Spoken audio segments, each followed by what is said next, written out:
Jio TV rave పార్టీలు రోజు రోజుకు ఎక్కువైపోతున్నాయి. పోలీసులు రేవ్ పార్టీలను ఎంత భగ్నం చేస్తున్నా ఎక్కడో ఓ చోట జరుగుతూనే ఉన్నాయి. ఇందులో ప్రముఖంగా డ్రగ్స్ అమ్మాయిలు ఉంటారు. ఇలాంటి రేవ్ పార్టీని ఈ ఏడాది మే 15న బెంగళూరులో జరిగింది. దీని పోలీసులు భగ్నం చేశారు. అనంతరం కేసు కూడా నమోదు చేశారు. ఈ కేసులో తాజాగా మరో కీలక పరిణామం చోటు చేసుకుంది. ఇప్పటి వరకు ఈ కేసులో తమకు దొరికిన ఆధారాలతో బెంగళూరు పోలీసులు స్థానిక కోర్టులో ఛార్జ్ షీట్ దాఖలు చేశారు. ఇందులో మొత్తం 88 మంది పాల్గొన్నట్లు నిర్ధారించారు. ఈ కేసు దర్యాప్తును పోలీసు ఇన్స్పెక్టర్ లక్ష్మీనారాయణ లీడ్ చేశారు. తాజాగా ఆయన 1086 పేజీల ఛార్జ్ షీట్ ను కోర్టుకు సమర్పించారు. అందులో నటి హేమ MDMA సేవించిందని పేర్కొన్నారు. అందుకు సంబంధించి ఆమె వైద్య పరీక్ష ఫలితాలను జతపరిచారు.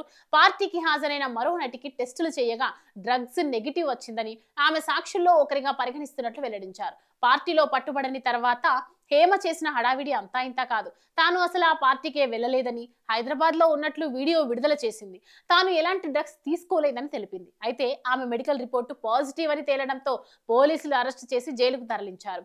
ఆపై ఆమె బెయిల్స్ పై బయటకు వచ్చారు. పోలీసులు తెలిపిన ప్రకారం హేమ, వాసు, అరుణ్లకు ఫ్రెండ్. వారు ఆమెను పార్టీకి ఆహ్వానించారు. ఛార్జ్ షీట్ లో మొత్తం 88 మందిని నిందితులుగా గుర్తించారు. వాసు, అతని స్నేహితులు చిత్తూరు జిల్లాకు చెందిన డెంటిస్ట్ రణధీర్ బాబు, కోరమంగలకు చెందిన అరుణ్ కుమార్, నాగబాబు, మహమ్మద్ అబూబకర్, అగస్తిన్ దాదాగా గుర్తింపు పొందిన నైజీరియన్ దేశస్థుణ్ణి పార్టీ ఆర్గనైజ్ చేసేందుకు డ్రగ్స్ సప్లై చేసినందుకు నిందితులుగా చేర్చారు. హేమతో సహా మిగిలిన 79 మంది నిందితులపై NDPS చట్టం సెక్షన్ 27B కింద బుక్ చేశారు. సెక్షన్ ప్రకారం నిందితులకు 6 నెలల వరకు జైలు శిక్ష లేదా 10,000 వరకు జరిమానా విధిస్తారు. లేదా కోర్టు విచక్షణ మేరకు జైలు శిక్షతో పాటు ఫైన్ 2 వేసే అవకాశాలు కూడా ఉంటాయి.